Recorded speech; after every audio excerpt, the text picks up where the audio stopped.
Bonjour à tous, bienvenue dans Transition Urbaine, l'émission qui parle de notre projet, des tiers-lieux et du mouvement des villes en transition. Donc on est très content de vous accueillir ce mercredi pour pouvoir vous parler de tous nos sujets avec plein de surprises.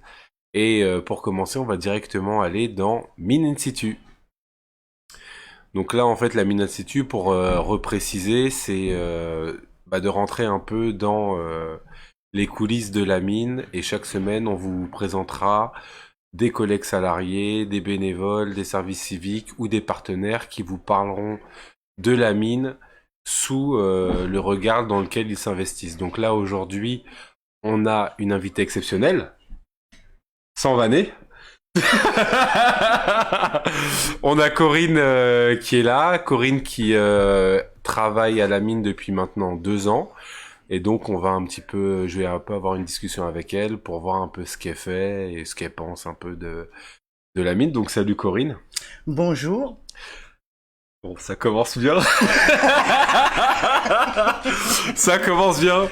Bonjour. Bah oui. Oui. Donc tu m'as un peu déstabilisé avec ton bonjour. Donc non mais Corinne. Donc est-ce que tu peux nous dire un peu ce que tu fais à la mine? Alors, je suis à la mine, comme il vous a dit, depuis 2 ans. Je m'occupe particulièrement de la vaisselle, donc j'attends les apports. Je suis aux apports quand la vaisselle arrive. Je fais le tri. Je nettoie certaines vaisselles. D'accord. Je jette celles qui en vaut pas la peine, qui sont abîmées. D'accord. Ceux qui sont encore potables et qu'on peut pas mettre en rayon, ça va pour des associations. Ouais. Et puis après, je mets en rayon en mettant des tarifs. Cool. Alors là, tu vois, tu nous as tout expliqué là en 1 minute. Moi, je vais revenir un petit peu sur ça. Donc, en fait, pour expliquer un peu aux internautes qui nous suivent, donc c'est vrai qu'il y a une première partie d'apport. Donc ça veut dire que les particuliers viennent nous rencontrer. On a un espace dédié pour la collecte d'objets en tout genre et on sectorise tout par famille de produits. Et comme Corinne vous l'a dit, elle s'occupe de la vaisselle et des bibelots. Et donc, comme tu l'as dit, tu prends donc ces apports en particulier.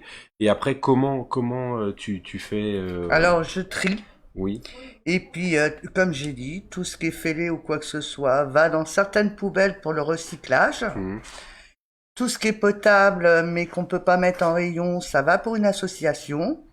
Et le reste, ça va en rayon avec les tarifs que je produis sur chaque article. Les gens ont du mal à comprendre que certains sont plus chers que d'autres, sans faire la différence que quand c'est un verre en cristal, ça coûte plus cher, et quand c'est une assiette en porcelaine également. Ouais. Et c'est le seul inconvénient qu'il y a à la mine, parce que les gens pensent que tout est au même tarif, et malheureusement, il faut nourrir la mine pour pouvoir payer les salariés et aussi donner à certaines associations. Super, donc dis donc, la semaine prochaine, c'est toi qui vas prendre ma place. Vu que t'expliques bien le truc.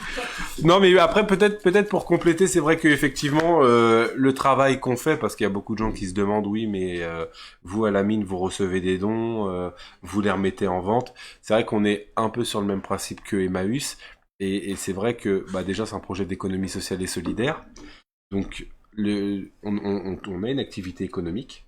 Et c'est vrai que c'est pour, en partie, payer les salaires et aussi tous les frais de fonctionnement liés à la vie de la mine, comme le chauffage, comme le matériel de manutention, par exemple, et puis toutes les charges qui sont allouées. Comment tu te sens à la mine?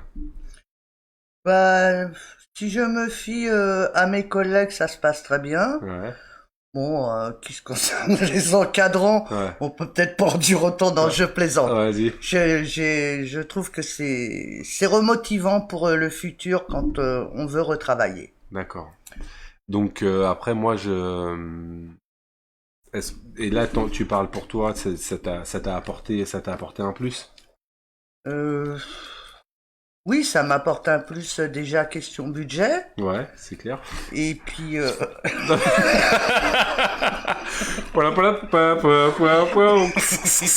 Ouais. Pour renouveler mon intérieur, j'arrive Ouais. à faire des achats. Non, mais c'est vrai, bien sûr, t'as raison. Bah oui, Ouais, ouais, non, mais c'est vrai. oui, parce que maintenant tout est devenu à la mode, tout ce qui est occasion, c'est vrai, Ouais, ouais. aujourd'hui. Ouais. Et il y a de belles choses à pouvoir profiter Mm. personnellement. Ok. Alors après, donc là, tu nous as parlé un peu du rayon dans lequel tu t'investis. Ce que tu peux dire aussi, moi je le dis parce que je le constate, c'est que Corinne fait des mises en place. Tu Mhm. t'habilles aussi les rayons pour faire des mises en valeur, tu fais des ventes spéciales, etc. C'est pas simplement du tri de bibelots ou de vaisselle et on les pose comme ça. Il y a un vrai travail de valorisation, de mise en Oui, lumière on des essaye de choses. donner un charme, Voilà, c'est ça. que ça puisse attirer le client, C'est même ça. celui qui a un petit budget, quoi. Voilà, bien sûr. Il y a ça, il y a aussi, parce que pour les gens qui se représentent pas, on a un rayon que tu alimentes voilà, régulièrement au niveau de la vaisselle et des bibelots, mais on a aussi, de l'autre côté, à côté des caisses, le coin coup de cœur, Exact. où il y a aussi une valorisation Voilà, c'est ce que je Voilà. disais un peu tout à l'heure. Il y Mm, a des choses qui ont plus de valeur, comme le cristal, la mm, porcelaine, mm. des services parfaitement C'est corrects ça. à petit budget. Voilà. Et donc, j'en reviens aussi un peu au deuxième point, parce que là, on a parlé de ça, non? On continue. Tu n'as pas œuvré que dans ce rayon-là, tu as aussi travaillé sur la partie du café associatif. Ah oui, ce que Donc j'ai beaucoup là, aimé. voilà, donc là, c'est un petit peu en coup d'arrêt parce que il y a eu le confinement et le corona, mais on souhaite très prochainement refaire des soirées. De toute manière, au mois de novembre, il y aura le festival Woodstock, mais on va faire des événements avant ça. Est-ce que tu peux nous parler un peu de ce que tu faisais quand tu étais au niveau du café? Ah bah, ce qui était agréable, c'est le fait que le soir, ça soit animé, Mm, que ça soit pour la ville par elle-même ou tous ceux qui viennent d'ailleurs, mm, et qu'il y a beaucoup de bals, de concerts, de théâtres, éventuellement avec parfois des repas qui concernent des repas ouais. africains, il y a des repas Antillais, antillais, il y a toutes sortes. des repas du Maghreb aussi. Exactement. Ouais. Et c'est très agréable et ça se passe très bien. Mm, Et c'est pas une fortune à défaire de son porte-monnaie pour pouvoir passer une agréable soirée. mm. Et c'est vrai on a quand même eu de belles soirées. Oui, de belles soirées, oui. On a bien rigolé. Non mais et c'est ça aussi qui fait la puissance un peu aussi du projet. C'est le fait, comme il y a beaucoup d'activités qui cohabitent, en plus de l'activité ressourcerie, il y a le café, le Fab Lab et autres. C'est vrai qu'on peut aussi voir pas mal de choses. Et puis il y a tous ceux aussi qui veulent se lancer, qui Mm. aimeraient être connus dans la musique ou dans le théâtre et qui se lancent, ils peuvent se lancer à la mine. Ouais, voilà, c'est ça. C'est une salle qui est accessible dans le cadre de la partie non programmation. Mais ça, on en parlera dans une autre émission avec Elia, Hmm. qui gère maintenant la partie programmation. Et puis après, même, voilà, dans la vie, on avait et on a toujours, même si Charlotte est partie. D'ailleurs, on lui fait un coucou. Elle doit être en Angleterre là à l'heure actuelle, si elle nous regarde. Hmm. Bah, on avait quand même une chouette équipe. Oui, moi Voilà, je une pense chouette que ça équipe et ça continuera. continuera, ouais. Mais on avait une chouette équipe et puis ça va perdurer avec d'autres personnes. Et puis c'est vrai que pas parce qu'il y a eu le confinement qu'on va s'arrêter et donc du coup on souhaite remettre en place des soirées très rapidement. On vous tiendra au courant. Bon bah Coco, c'est cool, hein. Merci de nous avoir fait découvrir un peu ton univers. N'hésitez pas à venir nous voir. Vous verrez Coco, vous pourrez lui parler Avec grand aussi. Ah, plaisir. est-ce que tu as un petit mot de la fin à rajouter? Bah, je vous attends. Ok, ça marche. Eh ben merci beaucoup. Merci. Voilà. Salut. Au revoir.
Aussi, quand même un peu. Ok, rebonjour à tous, bienvenue pour celles et ceux qui nous rejoignent dans Transition Urbaine, l'émission qui te parle de notre projet des tiers-lieux et du mouvement des villes en transition. Donc là, c'est la partie grand angle où nous avons le privilège d'accueillir Christine Blondel, qui est la présidente de la coopérative Sud Paris Soleil. Bonjour Christine. Bonjour Régis. Ça va ?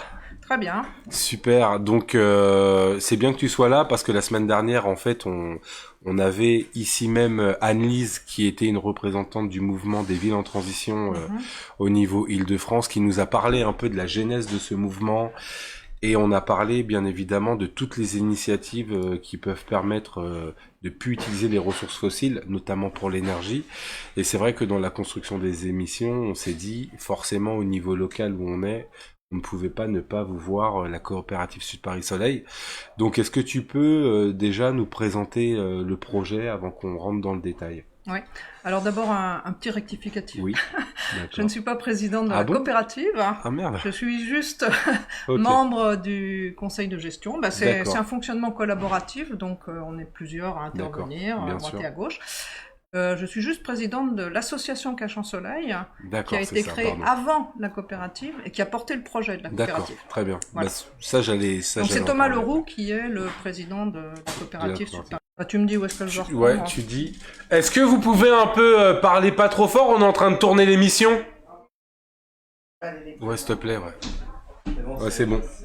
Bah en fait on reprend, il y a eu un petit aléa du direct suite à la connexion internet, donc là tu étais en train de nous parler un peu de la genèse du projet, pourquoi vous vouliez vous investir, notamment par rapport à la COP21 et de votre envie d'agir. Exactement, qu'est-ce qu'on peut faire nous en tant que citoyens lambda ? Et comme l'un d'entre nous avait vu une expérience dans la région grenobloise, où il y a ce qui s'appelle les centrales villageoises, donc on n'invente rien, c'est quelque chose qui existait déjà. D'accord.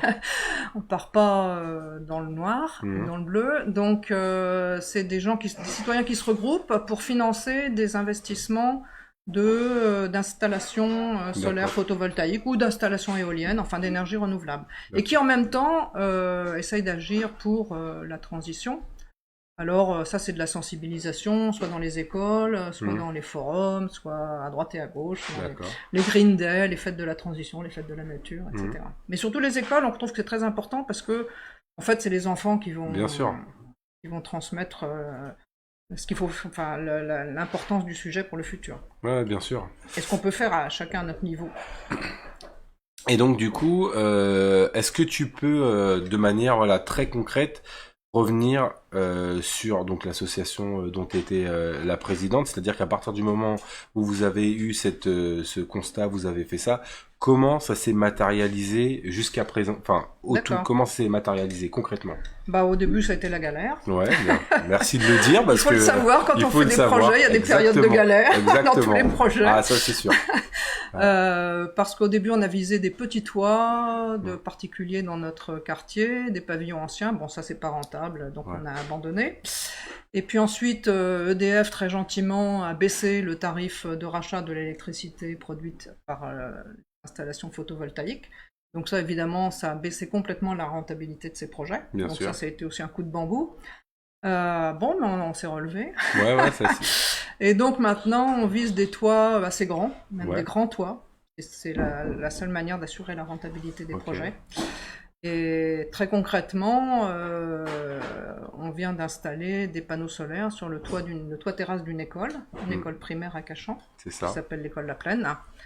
Et donc, qui fournit le maximum d'électricité qu'on puisse fournir dans le cadre d'un projet citoyen. Ok, super. Alors moi je vais revenir sur des éléments, sur des aspects pratiques, parce que j'ai envie aussi que notre échange soit pédagogique pour des personnes qui souhaiteraient s'investir dans ce type de projet. Comment l'association s'est constituée et comment vous avez démarché vos différents partenaires et quels sont vos partenaires, vos premiers partenaires? Alors le premier partenaire, en fait, c'est une autre association qui s'appelle Énergie Partagée. Si vous allez sur Internet, vous trouverez tout de suite. Énergie Partagée, c'est une association nationale qui anime les réseaux de centrales solaires citoyennes. Solaires ou centrales renouvelables, d'énergie renouvelable, qui sont gérées par des citoyens. Donc, grâce à Énergie Partagée, on a des formations.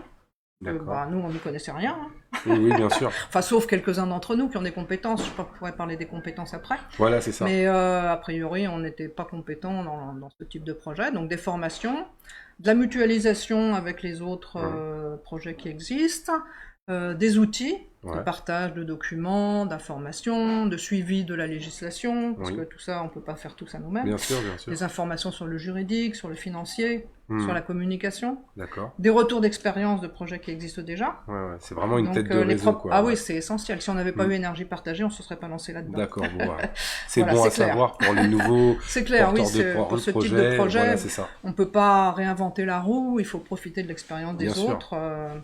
Même au niveau international, parce que les centrales citoyennes, ça existe en Allemagne depuis des lustres. D'accord. Et ça marche très bien. Donc, il faut profiter de ce que les autres ont fait, des erreurs qu'ils ont pu faire. Bien sûr. Voilà. Et donc, maintenant qu'il y a Énergie Partagée qui est rentrée dans la boucle et qui vous ont apporté un peu toute cette transmission de connaissances,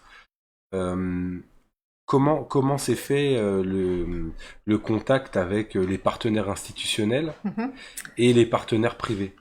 Alors, le premier partenaire institutionnel, c'est la ville. Ouais, la ville de Cachan. La ville de Cachan, pour nous. Mais on est aussi allé voir la ville d'Arcueil tout de suite. D'accord.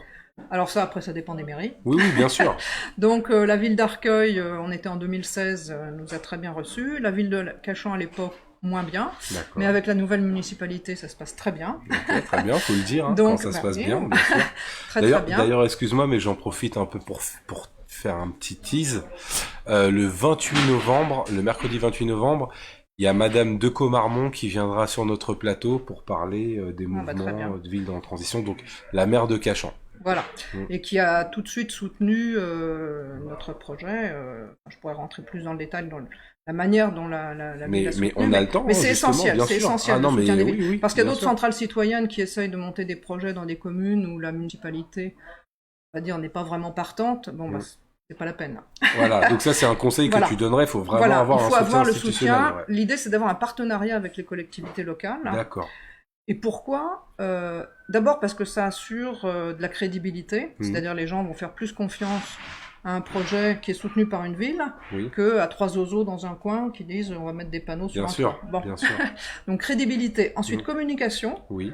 Parce qu'on a eu des pages dans le bulletin municipal, la maire en parle dans son projet électoral, le département en parle dans sa lettre d'information, le territoire en parle dans ses vidéos d'information. Donc toute la communication qu'on a par ces collectivités. Et c'est important parce que les collectivités locales, elles ont, on va le dire, pas beaucoup de sous. Oui. Et comme je le dirai plus tard, en fait, ces projets sont financés par les citoyens. Okay. Donc en fait, on leur apporte quasiment, je dirais, sur un plateau d'argent, un projet d'énergie renouvelable qui est financé par les citoyens. Bon, il y a quand même des subventions, mais quand même, il y a cet apport financier des citoyens. Donc, et ça pousse aussi les collectivités elles-mêmes à développer les renouvelables, à s'investir dans la transition énergétique. Donc c'est aussi l'idée de diffuser et qu'il y ait d'autres communes qui le fassent, parce que nous, sur Cachan, on ne va pas équiper toute la banlieue sud, mais on s'appelle Sud Paris Soleil, et il y a d'autres projets qui sont en train de se monter. Ah, ça c'est super. À Sceaux, à Fresnes, à Châtillon, à Antony. Donc l'idée c'est ça, c'est que ça essaime. Voilà. Mais d'ailleurs, moi je veux revenir par là, parce qu'il y a 2 points. Déjà, premièrement, le département, comment ils sont intervenus? Ils sont intervenus grâce au soutien des villes d'Arcueil et de Cachan, ou alors vous avez aussi mobilisé le département en même temps que les municipalités? On est allé voir le département. Aussi. On leur a demandé s'ils avaient des bâtiments qui seraient susceptibles d'être équipés. Ça, c'était la première chose. La première question, c'est est-ce que vous avez des toits? Oui. D'ailleurs, nous, à Cachan, on pensait à un toit, on pensait à l'école Carnot. En fait, le toit est trop ancien, donc ils nous ont proposé l'école de la Plaine. Donc ça, c'est la première chose que les collectivités peuvent faire, c'est proposer des toits en bon état.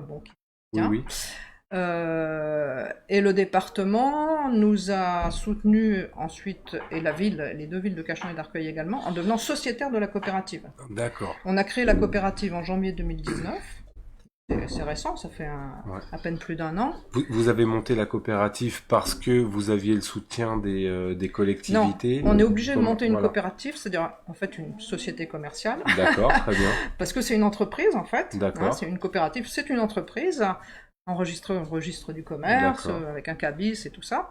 Donc c'est pas comme une association. L'association, elle a elle a pas de fonction commerciale. Oui. Alors que la coopérative, elle va vendre de l'électricité. D'accord. Donc c'est une fonction commerciale. Bien sûr. Et donc l'association ne peut pas le faire, ça.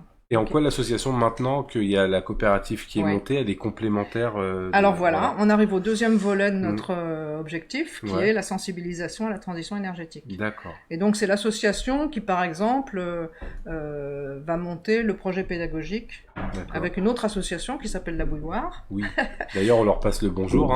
Voilà, avec David Lejeune. David Lejeune, il est bienvenu d'ailleurs à venir ici. Qui est une association d'éducation au développement durable et qui fait déjà des interventions dans les classes.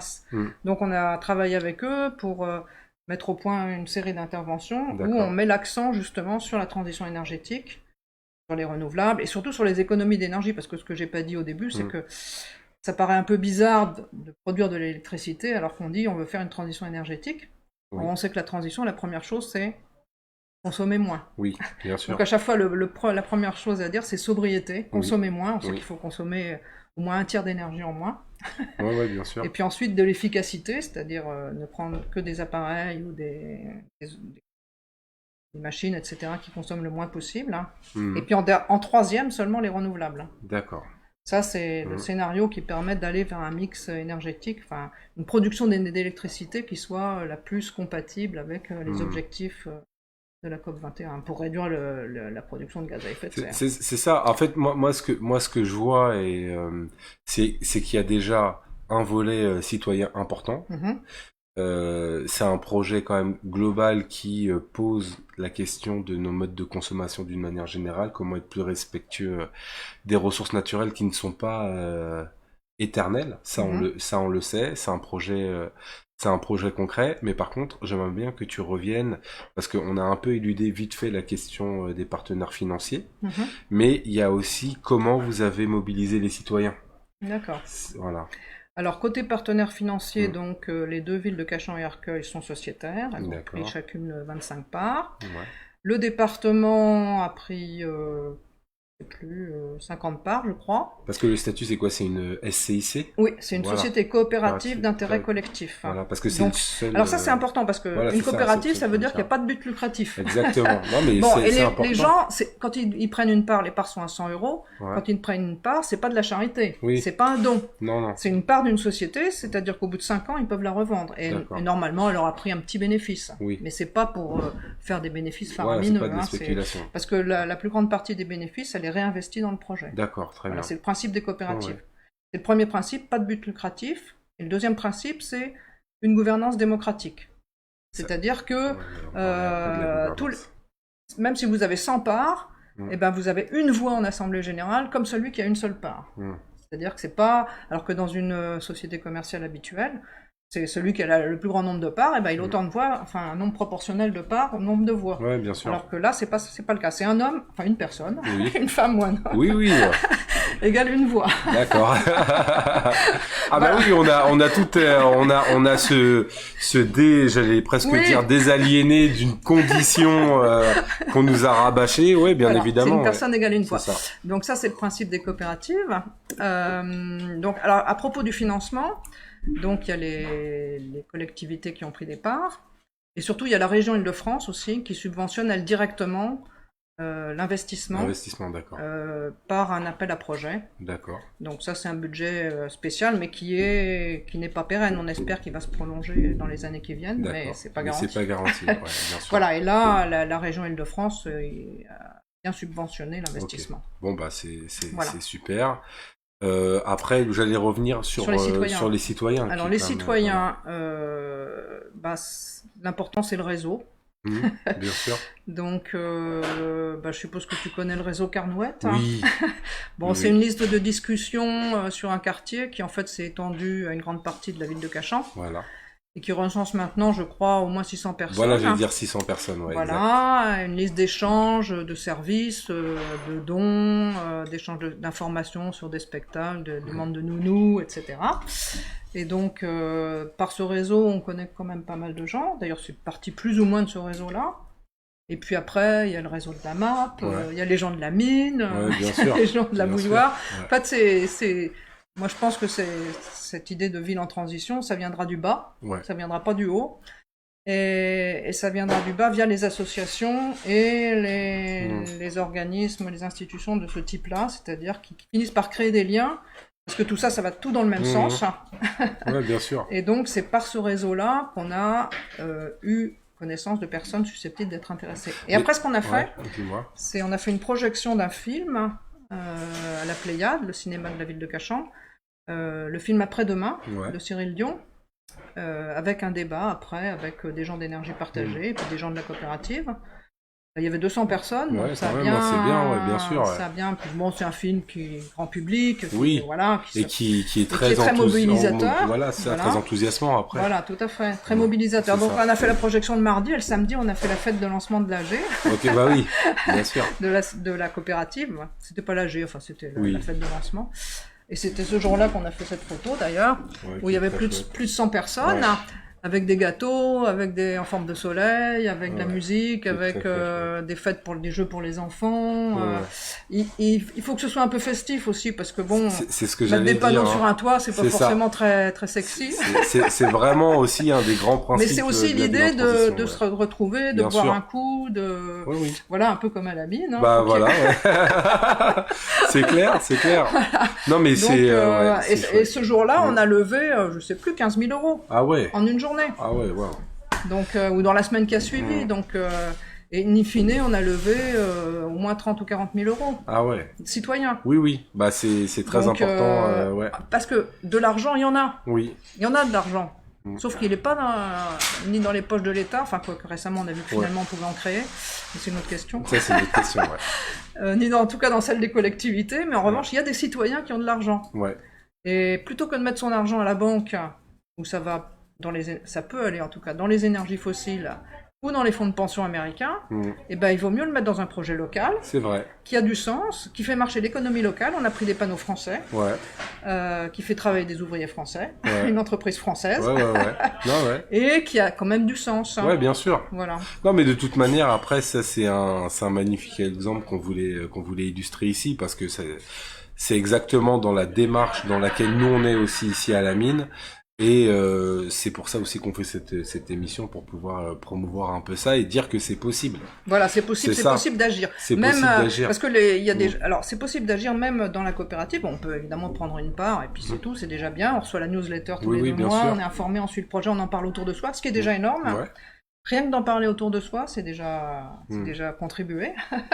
Mais on peut, ce que je disais, soit animer les enfants à l'AG, faire un gâteau, aider un peu au secrétariat, aider un peu à tout ce qui est le travail qui est. On lance un appel à bénévoles tout de suite. On lance un appel à bénévoles. Tout le monde est bienvenu. Oui, voilà, c'est ça. Voilà. Après, avant de te poser une question sur actuellement votre actualité, tu disais que tu croyais au fait que que ce type de mouvement venait de la base, mais est-ce qu'il peut venir simplement que de la base? Parce que on a vu aussi le rôle des villes d'Arcueil et de Cachan dans ce type de projet, et qu'à un moment donné, bon, c'est pas une question pour celles et ceux qui nous écoutent, on n'est pas là dans une démarche d'opposition. Mais en tout cas, nous, nous, on fait la promotion de ça. C'est vraiment la question de. C'est un partenariat. C'est un partenariat dans le cadre de bien commun. Voilà, tout à fait. Voilà. Tout à fait. C'est pas et c'est indispensable. Bon, j'ai dit qu'énergie partagée était indispensable. Bien sûr. Mais le deuxième pilier de l'opération, c'est effectivement le partenariat avec les collectivités locales. Voilà, c'est indispensable. Voilà. Parce que surtout si on veut équiper des écoles. Bien sûr, parce que des collèges, c'est indispensable. Mais pas que. C'est aussi comme je le disais tout à l'heure, c'est parce que c'est des projets qui sont aussi portés par les collectivités locales. Et donc il y a une ampleur, une diffusion. Bien sûr. Après, il y a d'autres villes qui veulent faire la même chose. Donc c'est très important. Non, c'est vrai que ça fait sens, parce qu'au final, on n'y réfléchit pas souvent. Ça, c'est une conviction que je te partage et que je partage aussi plus largement. C'est qu'à un moment donné, malgré le fait qu'on ait des élus et tout un service public qui nous accompagne, nous aussi en tant que citoyens qui habitons la ville ou les environs, on peut aussi être acteurs. Tout à fait. Voilà. Et alors, je disais, ça va partir du bas, mais là-dedans, j'incluais les villes. Oui, bien sûr, ok, très bien. J'incluais les villes parce que, justement, le mouvement des villes en transition, Voilà. pour moi, c'est un mouvement de la base. Voilà, c'est ça. Non, mais tout à fait. C'est par rapport à l'État, je veux dire. Oui. Hein. Même à la limite, le département, c'est assez proche, on les connaît, les gens du département. Le maire d'Arcueil, il est vice-président du conseil départemental, donc c'est des gens qu'on rencontre, avec qui on peut parler. Donc ça reste au niveau local. Et c'est cette idée d'action locale, pour nous, c'est aussi très important. En fait, c'est un peu aussi l'idée des circuits courts pour l'énergie, cette histoire-là, parce que les circuits courts pour l'alimentation, on connaît bien avec les AMAP, les circuits courts pour les échanges de services, de produits. Sûr. Mais là, c'est les circuits courts et la réappropriation de la production localement. Oui, bien sûr. C'est-à-dire, et ça crée aussi de la résilience, parce que s'il y a un problème, et ben voilà, on produit localement. Tout à fait. Parce que l'électricité qui est produite à la plaine, et ben elle est distribuée juste à côté. Justement, elle est distribuée à l'école et dans les immeubles alentours. Et donc, du coup, c'est là ma question sur l'aspect économique de la coopérative. Comment vous revendez votre énergie, à qui, comment ça rapporte et comment sont réinvestis les fonds? Alors, ce qui est important, c'est qu'on va revendre l'énergie à Enercop. D'accord. Parce que Enercop, c'est en gros le seul fournisseur d'électricité vraiment d'origine renouvelable. Voilà. Il y a une étude qui a été faite par Greenpeace, un comparatif des fournisseurs d'électricité dites vertes. Bon, la plupart, en fait, c'est des opérations financières. Ils achètent des certificats à l'étranger, des certificats d'énergie renouvelable, mais ça ne correspond pas forcément à de l'énergie renouvelable. Donc, alors que Enercop se fournit en France avec des éoliennes, des centrales solaires et un peu d'hydroélectrique. D'accord. Donc, c'est vraiment le seul. Donc, chacun peut partir d'EDF et s'abonner à Enercop. C'est un petit peu plus cher, donc il faut pouvoir se le permettre. Hein, c'est pas forcément accessible à tout le monde, mais ceux qui le peuvent, je les encourage vivement à passer à Enercop. C'est un appel militant, il n'y a pas de souci, c'est passé. Ça aide le développement des énergies renouvelables parce que Enercop c'est aussi une coopérative. Oui. Donc, il n'a pas pour vocation le but lucratif. Hein, c'est pareil, ça équilibre son budget, mais les bénéfices sont réinvestis dans la coopérative. D'accord, très bien. Voilà. Et donc, du coup, je ne sais pas, est-ce que vous êtes bénéficiaire de... Alors, on fait un modèle économique, un business plan, comme on dit. Bien sûr, bien sûr. Hein, le contrat qu'on signe avec Enercop est sur 20 ans. D'accord. Donc, le modèle économique est équilibré sur 20 ans. Ça veut dire qu'au bout de 20 ans, on a amorti la totalité de l'investissement et tous les frais. Hein. Et à la fin de ces 20 ans, dans le contrat qu'on a passé avec la ville de Cachan, l'installation reste à la ville de Cachan. D'accord. Et comme les panneaux ont une durée de vie maintenant de 25-30 ans, bon, ils ont un peu moins de rendement, c'est 80-85% au bout de 20 ans, mais ils fournissent quand même 80% d'électricité qui sera pour la ville. Donc justement, tu parles de bien commun. Oui. Bon, nous, on estime que si ça passe à la ville, c'est bien, quoi. Ouais, c'est ça. Non, mais c'est bien, voilà. C'est bien. Non, mais c'est chouette, c'est un chouette exemple, un chouette exemple de résilience, comme tu le disais. Est-ce que, pour conclure, peut-être encore 2 questions, est-ce que tu peux nous parler de l'actualité de la coopérative et de l'association? Alors, l'actualité de la coopérative, c'est que grâce au confinement, parce que le confinement a eu quelques effets bénéfiques, en dehors de la critique du tourisme mondial et autres délocalisations, à savoir qu'on a pu faire le chantier pendant la période scolaire, puisque les élèves n'étaient pas dans les écoles. Et donc, on a fait les 600 panneaux, les 600 et quelques les 400 panneaux ont été posés en mai. Ah, super. Voilà. Maintenant, on attend le raccordement avec Enedis. Donc ça, c'est une deuxième étape. Il faut attendre un petit peu. Normalement, ça devrait être fait d'ici la fin novembre. Très bien. Et on espère pouvoir inaugurer et faire la fête. Fin novembre, début décembre. On transmettra les dates et on y sera. On va peut-être essayer, parce que après le modèle de transition urbaine, c'est un jeune projet télévisuel en ligne. Mais si on y arrive, on essaiera de faire un petit reportage. Oui, ce serait bien, un petit reportage pour être toujours dans la continuité de ce qui se passe. Voilà. Super. Et puis la dernière question, est-ce que tu pourrais nous donner une adresse pour les internautes qui souhaiteraient rejoindre? Il suffit d'aller sur Internet et de taper Sud Paris Soleil. D'accord, très bien. On a un site Internet. L'adresse, c'est contact. Le site est là. Et l'adresse, c'est contact@sudparis-soleil. Mais bon, les adresses mail, il vaut mieux aller la reprendre sur le site. C'est très internet. facile, comme ça, ce sera exact. Okay. Et il n'y aura pas d'erreur. Donc, il faut aller sur le site Sud Paris Soleil.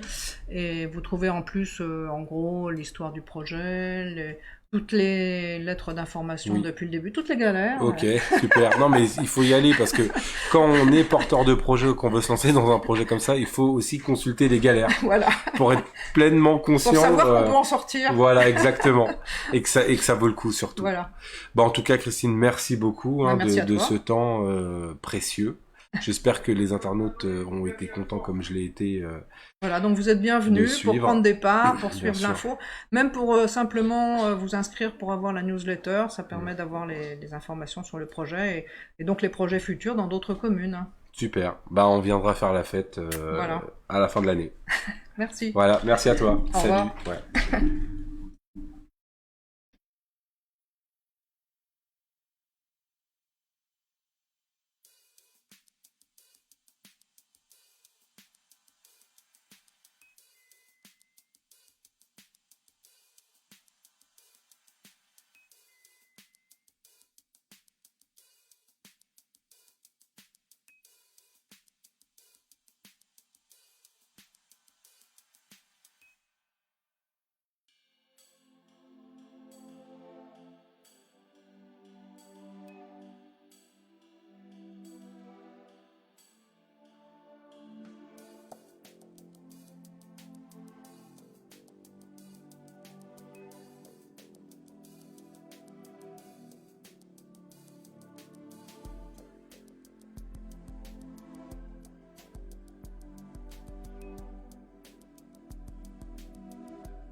Bonjour à toutes celles et ceux qui nous rejoignent dans Transition Urbaine, l'émission qui vous parle de notre projet des tiers-lieux et du mouvement des villes en transition. Donc là, c'est les pépites de la mine. Donc là, cette semaine, plein de choses. On va encore revenir sur, pour commencer, sur l'appel à projet de l'Arc de l'Innovation.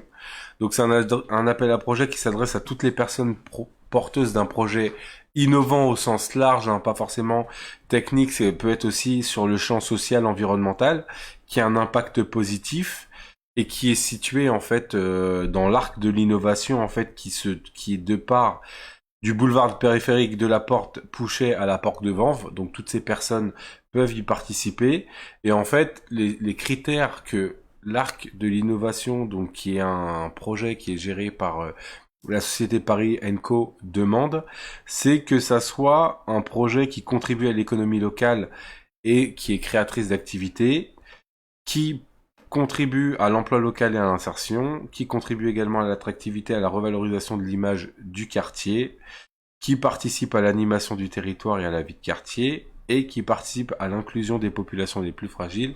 De toute manière, là, moi, je vous l'explique comme ça. Le 7 octobre prochain, nous allons avoir les représentants de Paris & Co qui viendront nous parler de tout ça mieux que moi. Autre chose, directement, on va partir du côté des grands voisins parce que ce super lieu qui est au niveau de Denfert-Rochereau va fermer à la fin du mois et donc il y a plein d'initiatives là-bas. Déjà, ce soir, je vous invite à aller sur le site mediatico.fr ou sur les pages Facebook des Grands Voisins ou de Mediatico, qui est un média dédié à l'ESS, pour voir un débat qui est quel avenir pour les tiers-lieux en France. Donc à un moment donné, c'est le temps de faire un peu le bilan des 5 ans des Grands Voisins, des perspectives et aussi parler de prospectives sur les tiers-lieux. Vous aurez aussi l'occasion à 18h40 de me voir intervenir là-bas, puisque j'ai été sympathiquement invité par le site Mediatico. Toujours chez les Grands Voisins, il y aura l'expo Les 50 graphismes aux Grands Voisins, donc justement au niveau du restaurant de l'Oratoire, il y a une exposition qui reprend à peu près toutes les plaquettes de tous les événements qui a été faite. Donc c'est une exposition d'artistes large, c'est un projet collectif et donc voilà, c'est du 10 au 27 septembre, donc vous êtes invités à y aller. C'est du mercredi au samedi entre 11h à 22h30 et le dimanche de 11h à 20h. Là, on va aller du côté de Saint-Ouen, plus précisément dans le tiers-lieu main-d'œuvre, parce qu'il vous accueille dès demain à partir de 18h pour l'apéro des tiers-lieux.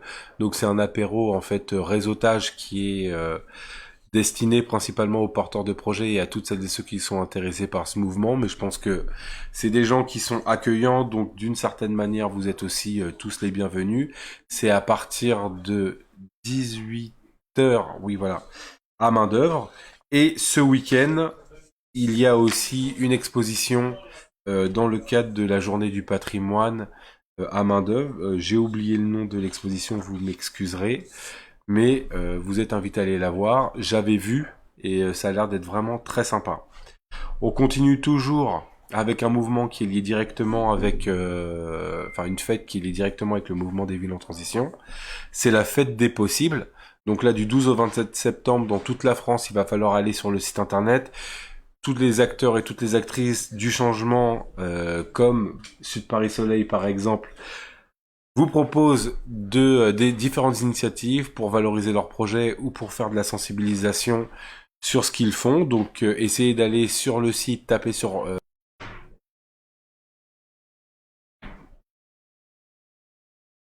Ok, donc je continue, désolé, les aléas du direct, il y a eu un petit bug au niveau de la connexion internet.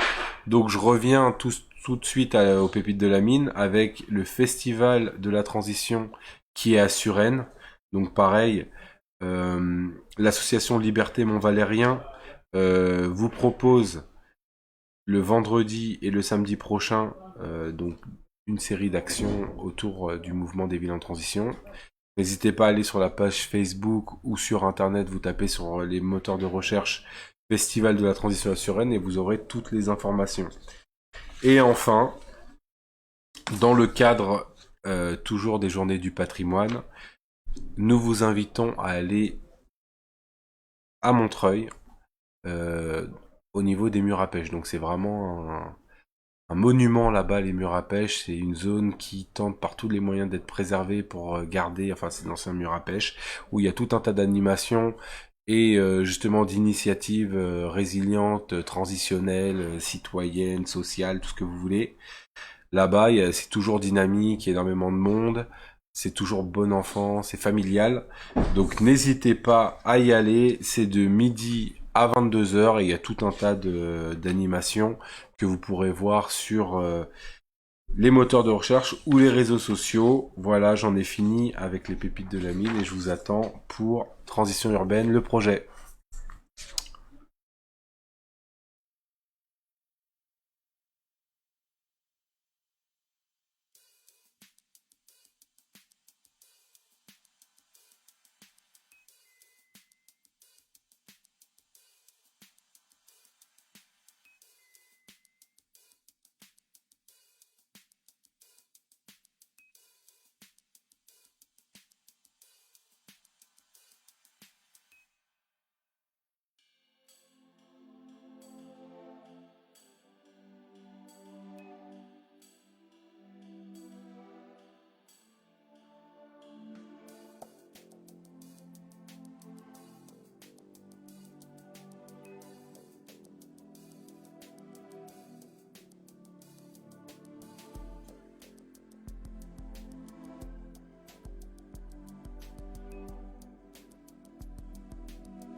Transition urbaine, suite et fin. Donc Transition urbaine, l'émission qui te parle de notre projet des tiers-lieux et du mouvement des villes en transition. Donc là, on est dans la dernière rubrique qui est Transition urbaine, le projet. Donc comme je l'expliquais la semaine dernière, pardon, je suis fatigué. Le projet de transition urbaine, c'est quoi? C'est créer un chemin de randonnée sur un PNR d'Île-de-France. C'est organiser une installation sonore fixe qui parlerait des tiers-lieux et du mouvement des villes en transition, et organiser un tour de France à la découverte d'acteurs et d'actrices en devenir pour médiatiser ou alimenter le parcours. Donc là, en fait, je le rappelle, donc c'est marqué sur l'excellente animation visuelle que Edgar a fait, big up à lui. Mais en gros, on voulait aussi allier la théorie et la pratique, et on a trouvé que de faire un chemin de randonnée, c'était vraiment ce qui illustrait le mieux la transition urbaine, de s'inscrire aussi un petit peu dans un temps long, de pouvoir avoir le temps de méditer au milieu de la nature, et c'est pour ça qu'on veut faire ce chemin de randonnée pour alimenter vos réflexions qui tend vers un changement de société durable et souhaitable. Donc là, en fait, chaque semaine, on va prendre un petit temps pour vous faire part des avancées. Donc l'initiative a commencé la semaine dernière où j'ai expliqué un petit peu le principe, et là, toutes les semaines, on va faire un petit point d'étape. Donc là, en fait, ce que je peux vous dire cette semaine, et avant d'en parler, nous, ce qu'on souhaite, c'est de faire tout sur un temps long. C'est-à-dire qu'on veut pas trop préparer non plus en amont. On a envie que, bah voilà, au fur et à mesure des émissions, on travaille aussi sur le projet pour que vous puissiez suivre en direct ce qui se passe, parce qu'on va après vous mobiliser pour nous aider à mettre en place ce projet. Donc c'est quand même normal que vous puissiez suivre sa construction tout au long de nos émissions. Donc là, cette semaine, on va dire qu'on commence par la première pierre de notre projet. On a appelé le Conseil régional d'Île-de-France pour leur parler de notre intention de monter ce chemin de randonnée. Et donc on est allé au service des parcs naturels régionaux, et on a eu, je dois dire, un très bon accueil. Donc là, c'est déjà très positif, ça nous enthousiasme. C'est-à-dire qu'ils nous ont pas basés. Ils étaient agréablement surpris de cette demande qui était un peu particulière. Et ils nous ont demandé de leur renvoyer un mail. Et là, ils sont en train de faire un travail, de nous aiguiller vers les bons services pour pouvoir après nous rediriger vers le bon interlocuteur pour pouvoir monter ce chemin de randonnée. Ce qu'il faut savoir, et c'est pour ça aussi que je suis enthousiaste, c'est que derrière j'ai bien évidemment parlé du projet transition urbaine, j'ai parlé de ce projet-là spécifiquement, et je leur ai demandé, après il y aura toute l'équipe qui va travailler à la construction de ça, mais la semaine dernière c'est moi qui ai passé les coups de fil. Ils sont prêts à venir sur le plateau pour nous parler de toute la démarche et de tout le projet régional autour des parcs naturels d'Île-de-France. Donc là, c'est vraiment chouette aussi, ça va donner en plus de la matière à notre projet, de bien comprendre un peu la stratégie régionale en la matière. Nous, c'est vrai qu'on a une préférence. En fait, on souhaiterait faire ce chemin de randonnée sur un parc naturel régional en devenir, celui de Brie-les-Deux-Morins. Pourquoi ? Parce que c'est déjà une initiative citoyenne pour c'est pas aider, mais en tout cas pour amplifier la dynamique que les élus de Brie-les-Deux-Morins ont à ce lancement de ce parc naturel au niveau de la région Île-de-France. Et en même temps, ça fait aussi plaisir de participer à la création de quelque chose, comme nous, on est en train de construire un projet. Donc on est vraiment sur le lancement, en termes même philosophiques et d'idées, bah voilà, on est dans un nouveau cycle, et c'est bien d'embrasser une nouvelle dynamique. Après, si ça se fait ailleurs, ça se fera ailleurs, parce que franchement, pour toutes celles et ceux qui n'ont pas encore eu l'occasion d'aller dans les parcs naturels régionaux d'Île-de-France, ils sont vraiment magnifiques, ils sont très divers, il y a énormément de choses à faire, et donc de pouvoir y apporter aussi de notre petite pierre avec un projet qui permet de faire réfléchir tous les pèlerins confirmés ou en devenir, franchement c'est de la balle. Donc voilà l'étape du jour. On a contacté le Conseil régional d'Île-de-France. On a aussi essayé de joindre le secrétariat du parc naturel de Brie-les-Deux-Morins qui est en devenir. Donc là, il est actuellement géré par la mairie de la Ferté-Gaucher, dans le 77. Et donc, on n'a pas réussi à rentrer en contact avec eux parce que la chargée de mission, elle est actuellement indisponible. Si elle est en souffrance, on lui souhaite un prompt rétablissement. Mais en tout cas, on rentrera prochainement aussi en contact avec la mairie de la Ferté-Gaucher et on vous tiendra au courant. Ce que je peux aussi vous dire, c'est que un des acteurs en devenir, on en a trouvé un. Donc c'est un tiers-lieu qui se monterait à 3. Et dans le cadre de l'émission de la semaine prochaine, on rentrera en contact avec eux pour qu'ils nous fassent un point d'étape de où est-ce qu'ils en sont. Ce qui est intéressant, c'est ils ont déjà un lieu qu'ils sont en train d'investir, et en même temps, ils bénéficient d'un accompagnement spécifique qui a été fait par la société Signéoco dans le cadre des campus des tiers-lieux. Donc en fait, c'était tout un programme où il y avait 140 heures de formation qui étaient proposées à des porteurs de projets pour les aider à réaliser leur tiers-lieu. Donc ce sera aussi un moyen de voir le côté théorique et le côté pratique d'un tiers-lieu de devenir qui sera après un point de référence dans notre chantier de randonnée. Donc voilà, plein de choses enthousiasmantes. En tout cas, voilà, on vous tiendra au courant très régulièrement, et puis n'hésitez pas à nous faire part de retours, de lieux, de personnes qui pour vous symbolisent la transition ou le mouvement des villes, enfin le mouvement de la transition, pardon, ou les tiers-lieux. On est toujours en demande. Donc voilà pour aujourd'hui, et je vous dis à la semaine prochaine. À très bientôt.